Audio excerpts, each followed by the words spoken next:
Кога би можел родниот град да го погледнам со очи на странец, веројатно би заклучил дека живеам во прекрасен град. Неодамна еден брачен пар од Ирска намина во книжарницата Или барајќи водич за Скопје. Им велам дека се имаат на Google Maps, но стариот лисец ми вели дека тие се стара школа и дека сакаат сами да ги откриваат новите градови кои ги посетуваат, од време на време отворајќи го водичот. Инаку, живеете во прекрасен град. Она што досега го видовме со сопругата е фасцинантно, ми вели тој со блага насмевка, а таа потврдува кимајќи со главата. Еден месец предходно ни гостуваа двајца европски автори.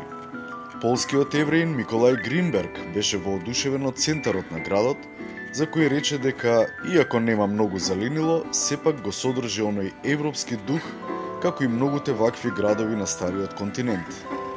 Италијанот Пиетро Гроси пак беше фасциниран од отворените простори во истиот тој наш центар. Рече дека тој митски простор и треба да биде таков, место за средба на старите и новите генерации, случајните минувачи, туристите. По овие импресии на другиот, се прашав себе си. Дали, откако странците ќе ви го пофалат градот, почнувате повеќе да го цените? Секако дека не, си одговарам. А зошто? Затоа што Скопје е насекаде околу мене и најмногу во мене. И нема бегање. Стотици места, приказни, ситуации, сеќавања. Потребни ви се само неколку неформални прошетки со пријателите и ќе сватите дека сте пронашли идеални простори за одредено уметничко действие, кои се тука меѓу нас.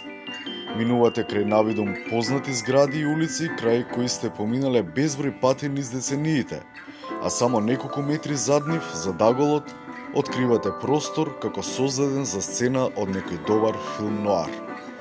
Е токму таа непредвидливост го прави Скопје возбудливо место за живење.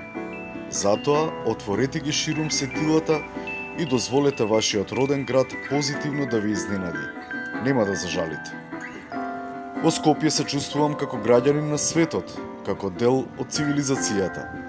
Со одлуката да останам да живеам овде, не станав уште еден инфериорен граѓанин на метрополата.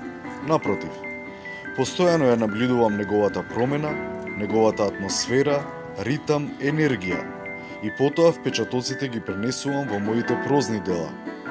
Тие забележани работи ќе останат за следните генерации, чија задача е да создадат поубав и похуман град за живење.